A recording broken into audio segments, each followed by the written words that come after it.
شفاء من سقام إلا في وزن الحبيب ليس لي راحة ولا شفاء من سقام إلا في وزن الحبيب ديك سلاما مبارك مبارا أن فامدار أنجن pujaan sabab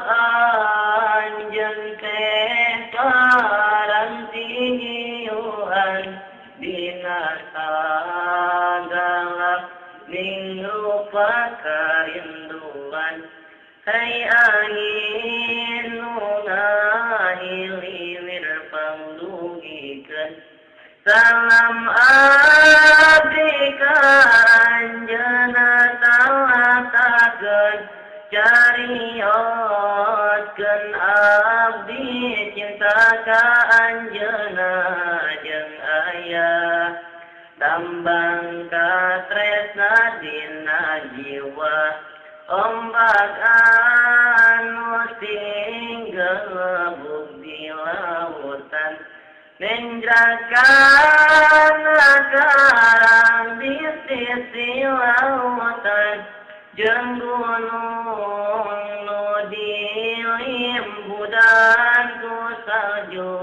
jadi saksi rindu abdi nu mahabuh dina tengahing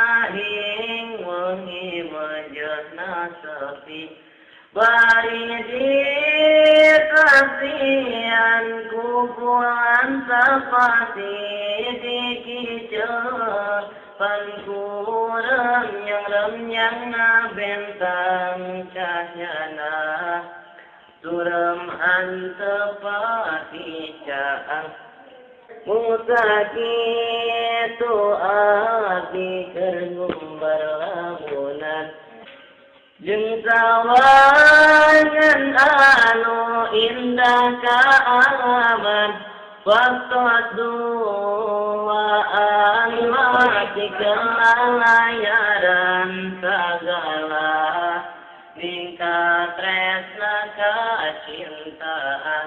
lalayaran dina sagala ning cinta anu indah lain sulap lain beja saraji jirti penting mawa ketir kanabi kirguing anu mantap ketir saraja rincang ketemu ngawawaet bergaudangkeun kana hate kageget sorajang triksi anu miho ceri kana tenu pinu kurasa ngeurik kumbaga angsiga anu milu melangkahi jimu jangan lupa anggang ngerike mutan salira dua janu gelis gawanti-wanti dina rupa anu sabisi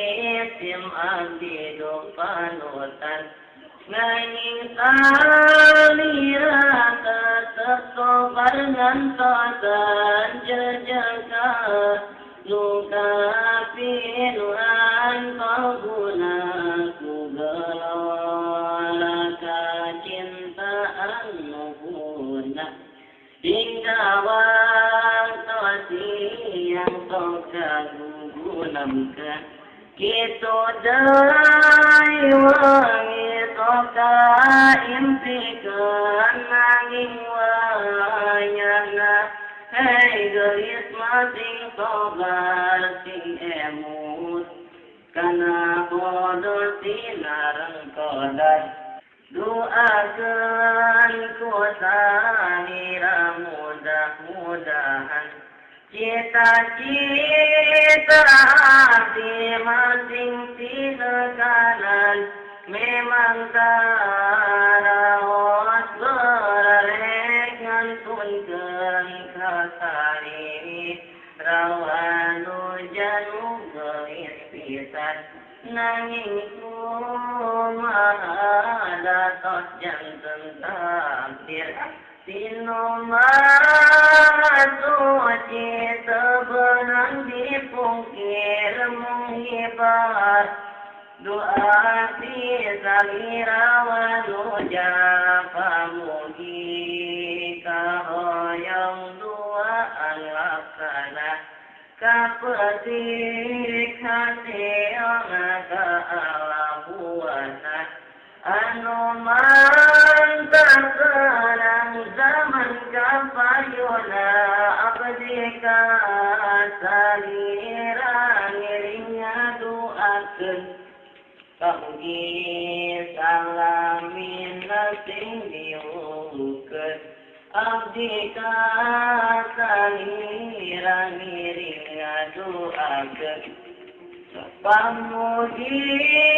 salamin sing diukeun kumulut karahayu salawat sehat wal afiat jiwa ragana kacai kudu kacai marandi menilane parang jeung panganten mun hayang kadim abdi tungguan abdi nuju masantren